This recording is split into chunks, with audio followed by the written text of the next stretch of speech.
I am not a polyglot. I speak Spanish as my native language and then English and English only as my second or foreign language. But this video is not about me, it's about you who, like me, speak English as a foreign language. And there's something that we can learn from polyglots. Now, if you think that I'll try to convince you to learn more languages, no, that's not what I'm doing. In fact, I've always been pretty open about the fact that I don't really have an interest in learning another language. I'm just choosing to focus my energy and time on other things.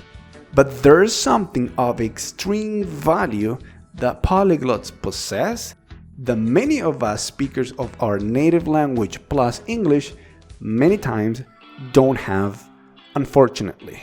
Polyglots have a lot of self-belief. This is not just some woo-woo, and I cannot emphasize this enough. Self-belief is the most important trait that you need if you want to aspire to become a fluent and confident English speaker. So you've already made it to this point where you can understand what I'm saying, and that is amazing. However, if you're still feeling not completely happy with your level of English and you've been unsuccessful in getting past this level of English that you're currently at, what you might be missing is self-belief. Self-belief is one of the three things that might be keeping you at your current level, which is below your true potential. And if you want to find out what the other two things that are keeping you semi-fluent are, watch this video next.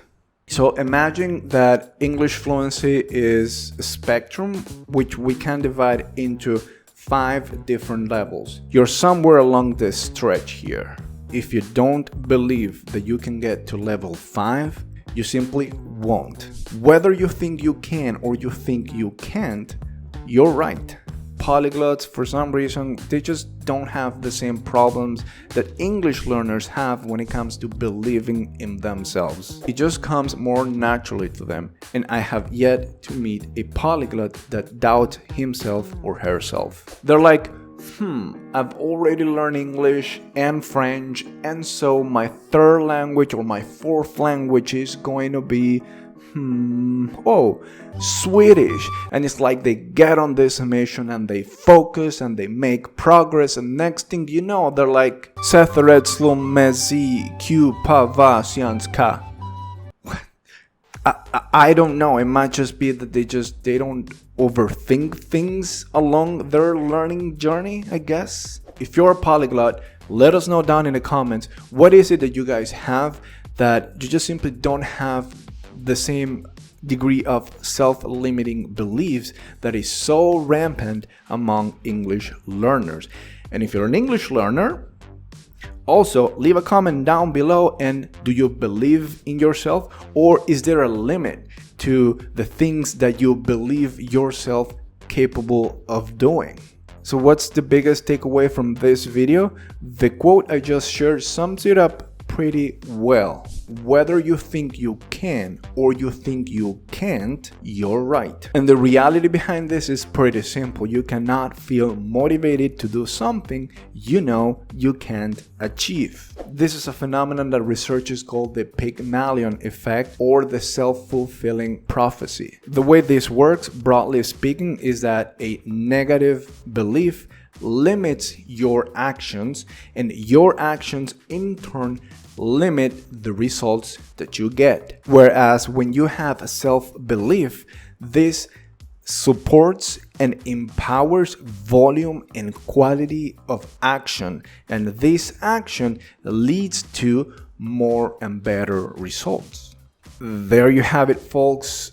Self-belief is important. If you don't have it, what you can do is practice something that is called mindfulness. And I could go on about it for hours. I'm not gonna do it. So what this looks like is maybe you can separate yourself from your thoughts, put some distance between your consciousness and what you usually think, and put together a dialogue like, wait, this is possible. Like, I'm not asking anything that is out of this world impossible. Like, I'm 33 years old. I'm 177 in height.